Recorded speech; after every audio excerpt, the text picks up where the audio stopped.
السلام عليكم ورحمة الله وبركاته. اللهم صل على سيدنا محمد وعلى آله وصحبه أجمعين. طبعا زي ما واضح قدام حضراتكم ده موز زينة. طبعا ده فيه شبه من زرع الموز اللي بنزرع الموز العادي، وفيه شبه من زرع الأوجستا زرع الزينة، ولكن ده موز زينة بيطلع ورد بس زي ما حضراتكم شايفين كده، يبقى منظره حاجة بسم الله ما شاء الله. وطريقة التكاثر منه سهلة جدا. الزرع بقى ده ليه طريقتين في الزرع.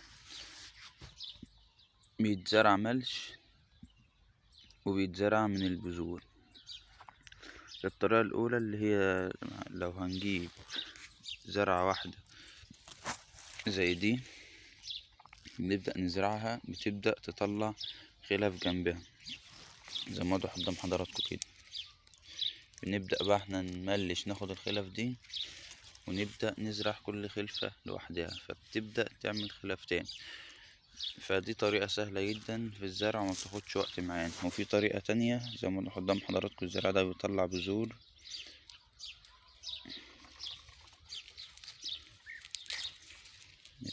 بنبدأ نطلعها من الغلاف بتاعها زي ما واضح قدام حضراتكم كده، عاملة زي حب الشوكولاتة بالظبط.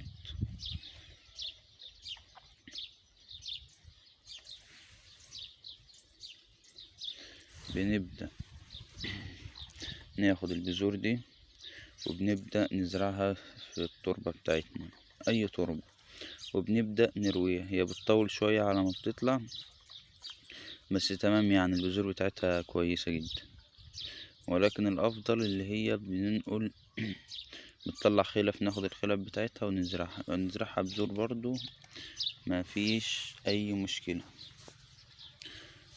طبعا الزرع ده ده زينة زي ما واضح قدام حضراتكم.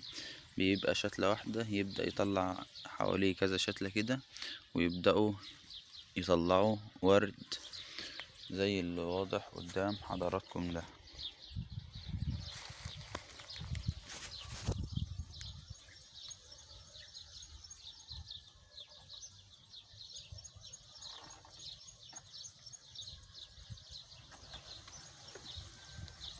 لما يبقى بقى مزروع كمية جنب بعضها وتطلع الورد ده مع بعضه، بيبقى شكله حاجة بسم الله ما شاء الله.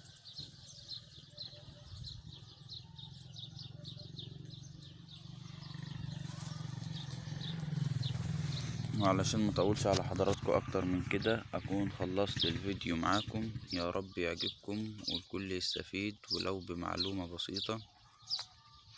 لو حد عايز اي استفسار عن طريقة الزرع او عن طريق الري او عن اي حاجة، يتفضل يكلمني على رسائل الصفحة او يكلمني خاص.